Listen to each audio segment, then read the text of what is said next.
The threat of alien invasion against a world of disunited humans is a classic story by now. When the world's leaders are too focused on their petty squabbles, the intergalactic empires beyond our comprehension can so easily subjugate us. The horror and challenge of such a scenario is the keystone of the XCOM franchise, a series of games about the defense of Earth from an alien menace, or in the case of XCOM 2, the fight to liberate Earth from its alien conquerors. XCOM is a franchise that seems to have gone dark. The team behind it has long been scattered to the wind, and the company in charge of its IP would probably only ruin its legacy if they tried to revive it. So, when there's a gap in the market, what happens? Someone steps up to fill it, and that was what Xenonauts aimed to do. At least that's the story that I understand. Xenonauts is a game which wears its XCOM inspiration on its sleeve proudly and boldly. I like XCOM. I played Enemy Unknown extensively as a kid, then played XCOM 2 an absolute ton later in life, yet I never played the older XCOM games. I'd always heard that XCOM's modern titles were simplifications and streamlinings of the old XCOM formula. I also never played Xenonauts 1, not because I hadn't heard of it, nor because it didn't interest me, but rather because I felt it looked kinda old. Hey man, what can I say? I appreciate some cinema in my games, and something like XCOM 2 really pulls that off for me. It's a natural place of comparison, to look at Xenonauts in the light of its inspirations. To be clear, this review isn't just a Xenonauts versus XCOM type of thing, but instead I just want to get out there what my experience with the genre are. I can't judge the game for how it follows the original XCOM games because I never played those, but I think a lot of XCOM fans began their love of the franchise with titles like Enemy Unknown or War of the Chosen. So if you're one of those people, this review will be perfect for you.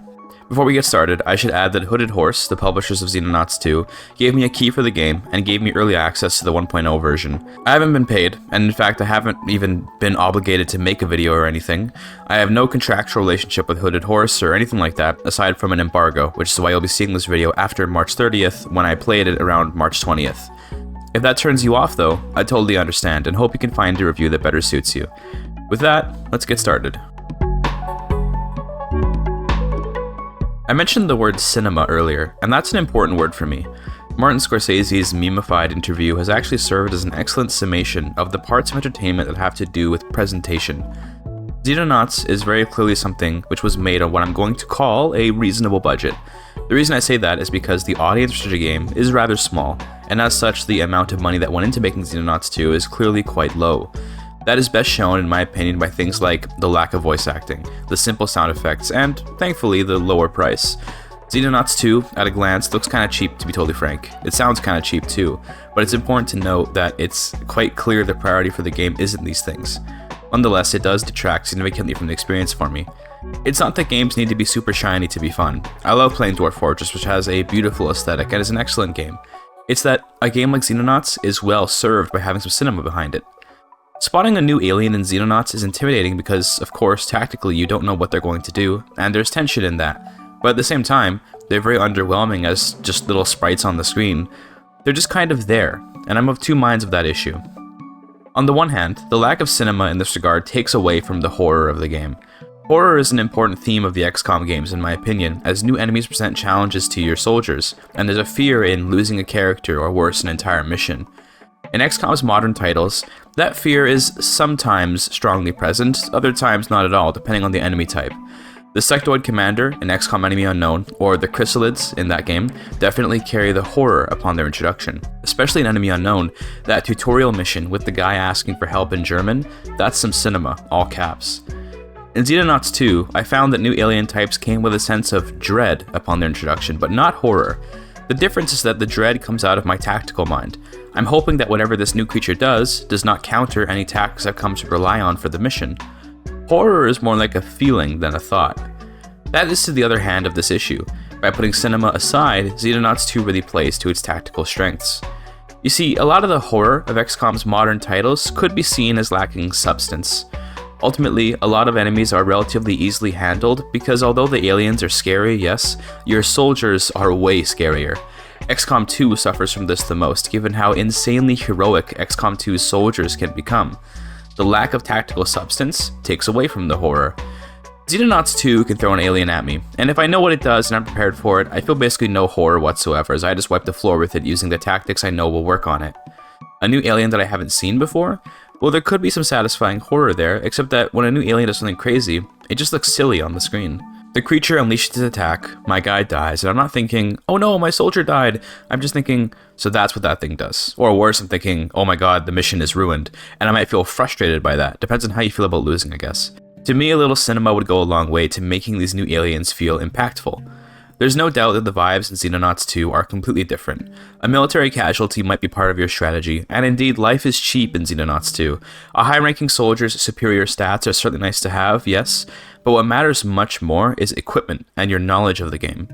Beyond that, Xenonauts 2 has a pretty good UI, I'd say. I found myself picking up all the information I needed very quickly, but my main games are stuff like Victoria 3, Crusader Kings 3, and European Versailles 5, so my whole life is basically just navigating UI. I think for the average player, especially coming from XCOM 2's very sleek design, this game will feel a bit cumbersome. Since we were just talking about strategy earlier, I think it's important to now discuss what is probably the largest overarching difference between modern XCOM and Xenonauts 2. In Xenonauts, it's possible to win every single encounter with minimal casualties and still lose the game. That's because the game is a lot more strategic compared to XCOM 2. You have to decide, with much more judiciousness, how to allocate the very limited funds that you have. You need to place down bases, and you need to decide which regions of the map you'll be focusing on. In XCOM 2 and XCOM Enemy Unknown, if you win literally every mission in the tactical sense, you will never lose the game. The way you lose those games is by taking too many casualties, maybe, or having only one team of good units who could be wounded when a critical mission appears. If you don't lose missions, you win the game. My furthest campaign in Xenonauts 2 was on Recruit, as I had started the game on regular for 2 campaigns and hadn't made much progress. On Recruit, which is the easiest difficulty, I won every encounter I faced, sometimes taking heavy losses, but mostly taking minimal casualties. I then lost the game because 2 regions panicked, and that was because I had only built 1 additional base in Europe, and then I forgot to recruit any soldiers there, so a UFO just went and destroyed it. I feel no shame in saying it, but I completely bungled the strategy of the game, because in order to keep the regions of the world from panicking, you need to shoot down UFOs to try to bomb their nations and abduct their people. Xenonauts 2, I think, has a really strong strategic game. Even on Recruit difficulty, I was constantly wishing I had more of every resource, and I felt tense with every dollar spent, fearing it was for the wrong thing. Turns out I was right, yes, I should have been building more bases. This is a feature of Xenonauts 2 that simply does not exist in the modern XCOM titles. Like, it doesn't exist at all. XCOM 2 is a tactics game first and foremost. The only strategy in that game is your research queue and how you distribute your engineers. The only frustrating thing about this is that the game's tutorial ends very early. Now look, I'm not the smartest guy, but I pretty quickly figured out that I needed more bases because of the simple need for radar range. I saw panic rising disproportionately in places that weren't my home base. There's no guidance from the game whatsoever with regards to the strategy of the game. You get a tutorial on the tactical battles, which is appreciated of course, but then they just dump you out in the world. On my first campaign, I didn't even spend my money because I was assuming the game would give me some guidance on how to spend it. Alas, such guidance never came. Now for me, that means that a couple campaigns get thrown to the wolves of learning.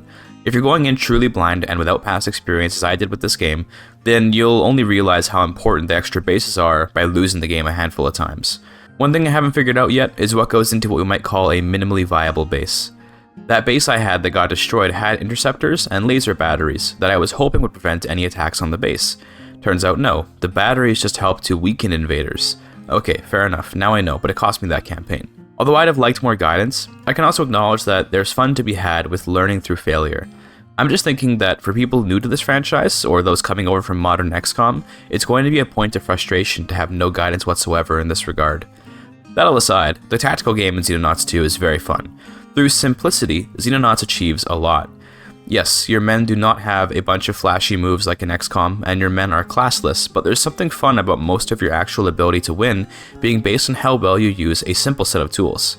Again, another pain point of learning, I didn't realize exactly how insanely useful demolition charges, flashbangs, and smoke grenades were until I did a couple fights and found myself lacking a lot of utility. I then realized that before heading out to a mission, I could load up my men with way more grenades than they start with. I also realized the grenade launcher exists, and that thing is a real beauty, I've got to say. Going from playing the game where most soldiers have like 2 grenades on them to a game where I was loading everyone up with like 5+ grenades and had a dedicated grenadier soldier was an amazing change, and figuring that out through trial and error was satisfying. I also later learned, again with no help from any tutorials, that if I hit aliens with a baton, they can get stunned, and capturing them is extremely important for your research. Previously, I thought the stun gun was the only way to knock things out, and that damn stun gun sucks so much. Turns out, shield guy with a baton? Yeah, he's my kidnapper and I love him for it. put a gas mask on that guy, throw smoke on an unsuspecting alien, and send in the riot police. I'm actually really curious how people will feel about a game like this, giving you a sort of toolbox of basic strategies and tactics. I mean, it sorta does. In the tutorial, it shows you how to use flashbangs and smoke grenades to create opportunities to fall back, or to prevent enemies from using Overwatch, but to be clear, this is like the one tactic they teach you. Okay, they do also teach you to destroy obstacles that are harming your hit chance, but again, that's all you learn. I think I'd have liked a little more guidance, sure, but I mean, if you're getting into a game like this, you're probably going to be playing it for dozens of hours, and in those hours, you'll surely figure out some tactics of your own. And if you really want some guidance, I guess there are probably tons of guides on YouTube to help you out. I didn't look for them, I just went in blind. The point overall is that this game does not hold your hand, like, at all. Even if it did hold your hand, this game is punishing, even on the easy difficulty. Especially later on, as you research more and more stuff, and your strategic game expands, so too does your tactical game. I remember unlocking laser weapons and being very excited to use them. Then I saw that their magazines are tiny, so I had to waste more carry capacity on magazines for them. Laser weapons proved to be very powerful when I used them, but having to account for reloading more often and having an assault rifle with just 5 rounds in the magazine means I would never use the 3-round burst again, despite how well it often served me. In XCOM, laser weapons are just an upgrade to ballistic ones, whereas in Xenonauts, there's an up and down to these new weapons. I eventually unlocked jetpacks and stealth armor, which are useful tools, yes, but they also require me to invest my extremely limited resources. To me, that's a good thing that my decision making is so difficult. If there's one more thing I wish was a bit clearer, it's how difficult a mission can be expected to be. When the Cleaner HQ popped up, I wasn't sure if I should go for it right away or build up more. On my first playthrough, I left it up for a while, thinking I'd need more time to prepare. Yeah, turns out it's kind of a pushover of a level. This is contrasted with the alien base, which was way harder, but how would I have known whether I was ready for either of them? Again, it's just sort of part of the game's learning curve that you fail some campaigns. That being said, could I have sent a dropship of 8 recruits with no experience just to go scout out the missions? Yes, but that just doesn't feel like a reasonable strategic choice. In order to make this review, I put almost 20 hours into Xenonauts 2, and in those 20 hours, I thoroughly enjoyed the strategic and tactical aspects of the game, but it's very important to note that for those that aren't familiar with Xenonauts, you will indeed feel totally lost. You will feel so lost that you won't even know that you are lost sometimes. You'll be playing the game, and suddenly, you'll be reaching a fail state you didn't even know you were already doomed to see well over a month ago in the campaign. If you're okay with that, then cool, you'll enjoy this. If you don't like needing to start new campaigns over and over, or don't like needing guides from outside the game to get you through, this game will not be for you. I wish I'd made it further into the game so I could explain some of the later stages of the alien invasion, but the furthest I made it was to phase 3, and I believe there are 4 phases of the game. I'm not certain of that, just a hunch. By that point, I had a lot of top-ranking soldiers, and I must say, a squad of max-level soldiers with strong equipment feels very powerful indeed. Although power gains for a soldier are in the form of incremental stat increases, the difference between a private and a colonel is something you definitely feel. Suddenly, you're crossing huge swaths of the map in just one turn, you're shooting enemies behind cover, and you're throwing grenades super far. It's not to the level of some XCOM super soldier, and you'll definitely still get one shot if you leave your guys in bad positions, but there is a solid sense of progression here for sure. If there's one thing I'll critique here in Xenonauts 2, it's that the missions tend to lack variety beyond the early game. Early on, you have a pretty nice variety: convoy ambushes, UFO crash sites, VIP captures or kills, and really cool missions where you rush into a building to sabotage computers, then escape before reinforcements kick your teeth in. By phase 2, most of the mission types go away, and instead, you do a whole lot of UFO crash sites or landings, some occasional base defenses, and terror missions. I found the urban missions to be the most interesting, but every tile set starts to feel pretty samey eventually. Especially once you realize that the mission type does nothing to alter the state of the map. On a terror mission, I'd expect an urban location to have some destroyed buildings, or corpses littering the ground. Instead, it's just another mission, but there are bombs on the map that could get your men killed, or which you could use to destroy the aliens. Theoretically, the fewer civilians you let die in these missions, the better a reduction of panic in the region, but the mission reward is a flat panic reduction, so I'm not sure if that mechanic is actually working. It should also be said that like 80% of missions simply have the objective defeat all enemies or something like that. I really enjoyed the sort of snatch and grab missions of the first phase, but that phase is so short that you only get to do it a handful of times. That all aside, it's a relatively minor gripe given how gripping the basic tactical gameplay loop on Xenonauts 2 is. Even without a ton of variety, they get so much right that it doesn't overshadow the good parts. When I completely forgot to mention interceptions, yeah, I just auto-resolve those. I find it a very clunky system and I just don't really get anything out of it, but auto-resolve is fine with me. Overall, pretty much every aspect of Xenonauts 2's gameplay gets a big thumbs up from me, but that's because it's well suited to me. I think a lot of XCOM 2 players will bounce hard off this game when they find themselves constantly failing campaigns despite succeeding in tactical battles. There's two more things to talk about before we wrap up the story, and the first is an often overlooked aspect of any strategy game: the story and writing. Xenonauts 2 does have a plot, including an alternate history where, in 2009, the Soviet Union is still around. The world is divided between communist and capitalist powers, and as you progress in the game, you learn that both sides of the conflict knew about the aliens for decades thanks to a mysterious asteroid in Iceland. As you complete more missions and do more research, the mysteries of the game's plot unravel, and I mean, it's okay, I guess. I don't know, for me, that missing cinema factor really comes in here. The impact of the alien invasion coming with the big message, "You have 3 days to decide," really completely flounders when there's just a backdrop with some text over it. Likewise, the triumphant feel of going from a secret organization to being a publicly funded anti-alien task force has little fanfare when it's just a backdrop with text on it. Given how repeatable the game is, I think the story is, rather intentionally, a bit of a side piece, and it could be that by the time the game ends, there's a stronger sense of cinema, but barring some kind of massive jump in quality of presentation by the end of the game, most of Xenonauts 2's story beats just kind of fall flat. I did enjoy reading the text on researches, and I did enjoy learning about the alternate history of this game's background plot, but I was far more invested in literally everything else the game had to offer. If you played XCOM Enemy Unknown, do you remember those final missions where the elders are talking to you and you're doing the mission with this immense sense of stakes?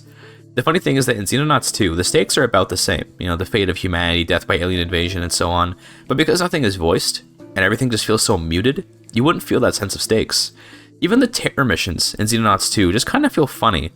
You arrive at an urban area, and all the buildings are completely fine. There are 3 bombs on the map, which don't do anything unless you blow them up, and there are civilians around the map. They run around with no screaming or any audio to make you feel some, terror, and then the aliens just fight as usual, occasionally wasting their turns shooting civilians instead of you. I think it was a huge mistake to arrive on the scene and all the buildings are completely intact. It makes terror missions feel like any other mission. It would contribute not just to the tactical aspect of the game, but also to the story of the alien invasion if upon landing there were fires everywhere and buildings with huge holes that create new sightlines and cover. I mean, I almost laughed out loud when I brought my grenade launcher guy to a terror mission, and I started just dismantling the city looking for aliens. Brother, I think I was the terror on that mission. This ties back into the previous concerns about mission variety. Most missions take place on a handful of biomes, and there's little variety within those biomes. There are no ruined cities or jungles that have caught fire. You don't tend to get a sense that different missions have a story for the reason you're there. Every crashed UFO appears the same as a landed one. A crashed UFO has no alien corpses littering the area, nor a crater or a fallen building or tree to show how it landed. There are no holes in the ship, or maybe some of my interceptor shots made a good hit. This isn't just about the cinema. It's that it changes how you play the game tactically too. Holes in a ship are new sightlines, right? You see what I'm saying? Those critiques aside, there is certainly a strong sense of emergent plot with each mission. Sometimes you step out of your ship and there's an alien right by your dropship on Overwatch, and it inflicts some damage on your first soldier that you send out. This creates a sense of immediate pressure, and that's a story, yes. Sometimes you don't see any aliens for many turns, and that tension is a story too.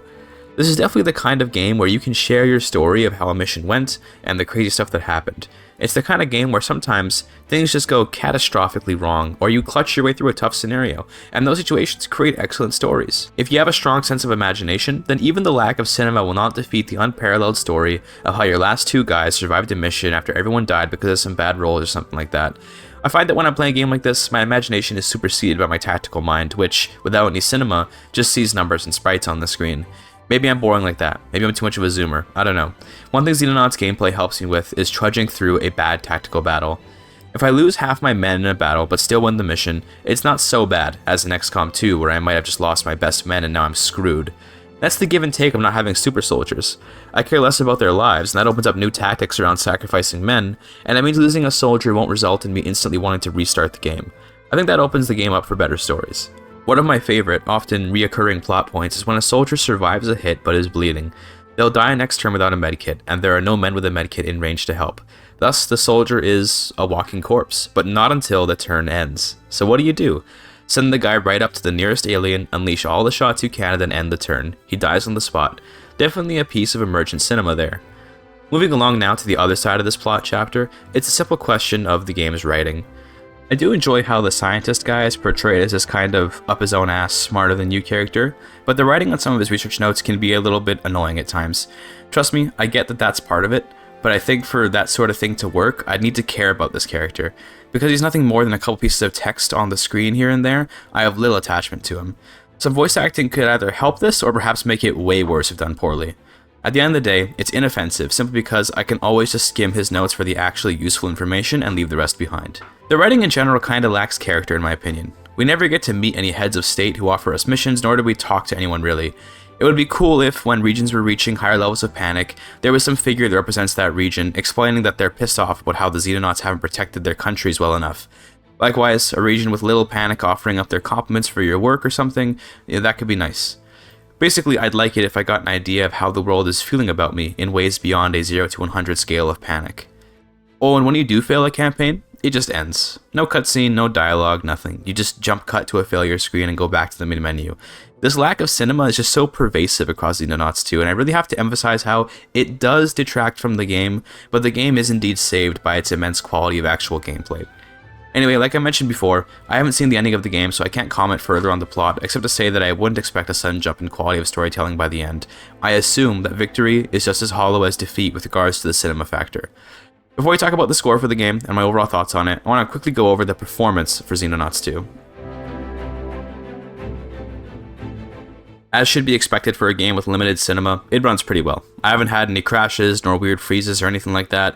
Instead, what sometimes happens is that during the aliens' turns, the camera will kind of go crazy at times, and the frame rate might dip a lot, but that's pretty chill, at least for me. It definitely can be annoying when the camera goes off to some corner during the enemy activity, but yeah, usually if something important is happening, the camera will recenter and show you what's going on. Aside from that, the options menu has lots to pick from, and I found the game's performance only ever rarely gets in the way of my ability to play. Short section, I know, but for a section on performance, that's a good thing. Let's talk about my final thoughts now. Xenonauts 2 is a challenging strategy game with an engaging tactical battle gameplay loop that leaves you with little guidance. For those willing to learn its rigorous meta, it provides a satisfying strategic game, but has no fanfare about it. Failure is just the end, and success is also just the end. The path to becoming a talented Xenonauts 2 player is full of failure, but also of lightbulb moments where you try new things and learn what works and what doesn't. The game's plot is kind of simple and shoved off to the side. The game doesn't care much about presenting a strong sense of story, nor do, I suspect, most of the audience the game is targeting. That said, I'd have liked to see it. The game gets repetitive at times, the missions feeling kinda samey, but that issue is covered for by the simple quality of the gameplay. Sometimes, the same thing over and over can work great when that one same thing is itself well done. As for a score, it's important to preface a few things. I've only played the modern XCOM titles. I have not played Xenonauts 1 nor have I played Xenonauts 2 in early access. I was given a key to the game by Hooded Horse, as well as early access to the 1.0 release, which I played for this review. I played a total of 18.5 hours of the game, across 4 campaigns, 3 of which were on regular difficulty, 1 of which was on recruit. Those experiences and biases in mind, Xenonauts 2 is $40, and as such, I give it a pretty solid 8 out of 10. It loses 2 points on its lacking story and lacking cinematic aspects.